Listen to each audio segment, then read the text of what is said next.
Well, hello friends. I hope you're having a great day today. Welcome to Monday's edition of Take 5. Hey, let me say happy Memorial Day to you. Take the time to enjoy your time off today and enjoy being with family and friends. Be safe if you're on the road. There's going to be a lot of people traveling to and fro today, so just be careful out there. But thank you for taking the time to stop by and join us for our devotion today. We are still in the series that we've entitled The Cheerful Giver. But this week, our subtitle is The Spirit of Mammon. Now, I know that may sound weird to some of you, especially if you didn't hear the sermon yesterday. But we're going to understand what this is in just a few days. And by the end of the week, we're going to understand what this spirit of mammon is and how that it will affect all of us, and how at some point or the other in your life, somewhere along the way, you've been affected by it. And some people every day of their life. But we're going to glean some understanding. Let me read our text that kind of sets the tone for this idea of being a cheerful giver. It comes from 2 Corinthians 9, 6 through 8. It says, "Remember this, whoever sows sparingly will also reap sparingly, and whoever sows generously will reap generously. Each of you should give what you have decided in your heart to give, because that's where giving has to start, the heart, not the head. If it starts in the head, your head will let you down. Sooner or later, your head will say, hey, I don't need to do that this week. I can't afford it this week. But your heart, when it is established on the principles of God, it'll always do the right thing.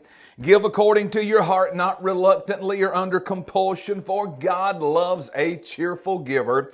And then verse 8 says, "God is able to bless you abundantly, so that in all things, at all times, you will have all you need, and you will abound in every good work." In all things, at all times, you will have all you need. God is able to do that, regardless of who is in political office, regardless of what party is in control of the Senate, regardless of what's happening, regardless of how much gas is, and regardless of what the economy is doing and the stock market is doing, regardless of what they're doing even at the place that you work. The Bible said, in all things, at all times, God is able to cause you to abundantly have all you need and to cause you to abound in every good work. But we got to do things His way.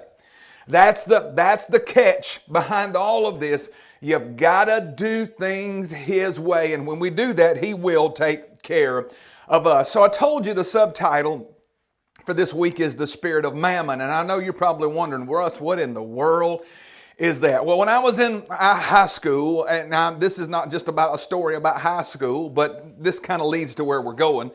When I was in high school, we were required to read John Milton's epic poem, Paradise Lost.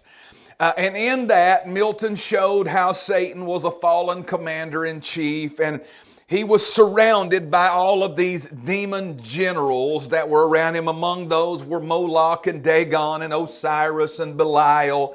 And then there was this demon mentioned in his poem named Mammon. Now, Jesus referred to mammon a couple of different times in the New Testament. In Matthew 6:24, He says, "No one can serve two masters, for either he will hate the one and love the other, or else he will be loyal to the one and despise the other. You cannot serve God and mammon."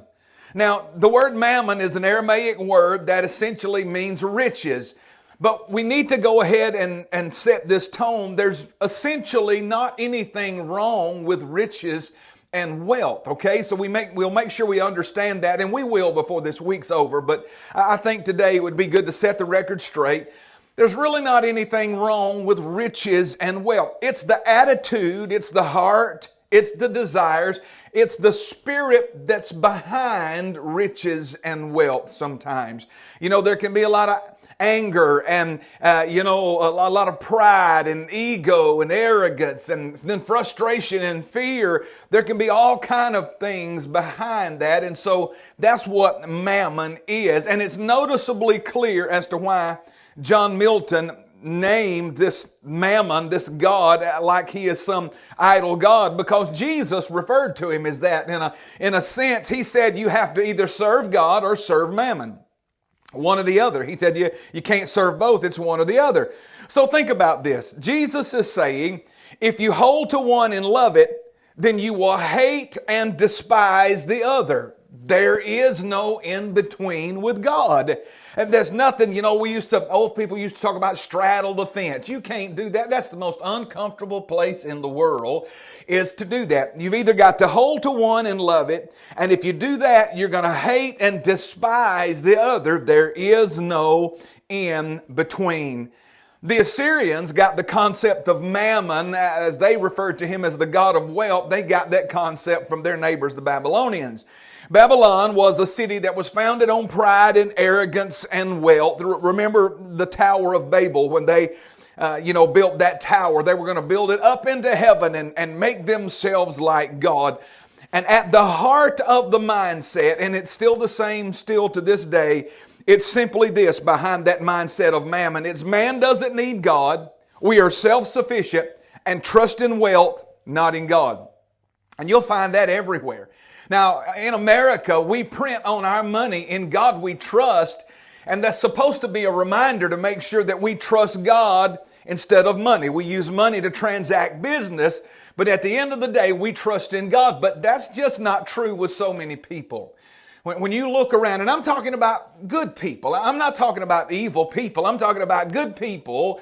And when you look around and see how their lives are controlled by money or the lack of it, it's the spirit of mammon that's behind it. Because money's not bad or good. It's something that you can use for bad or good purposes. But you need to understand it's that spirit that is behind it. And so that's what we're going to be talking about this whole week, is that spirit of mammon, that spirit that is behind money. We need to learn to trust in God and not in wealth.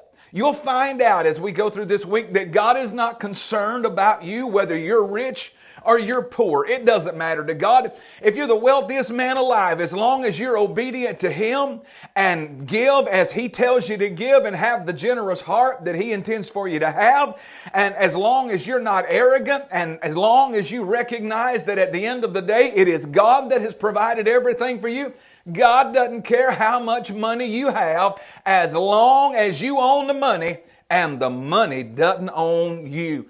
And that's what we've got to get past, and we're going to learn some very valuable things from that this week. Well, hey, got to get out of here. It's been good being with you today. I look forward to being with you tomorrow on Tuesday's edition of Take 5. Until then, God bless you. Have a great day. Remember, friend, trust the Lord. He will never fail you.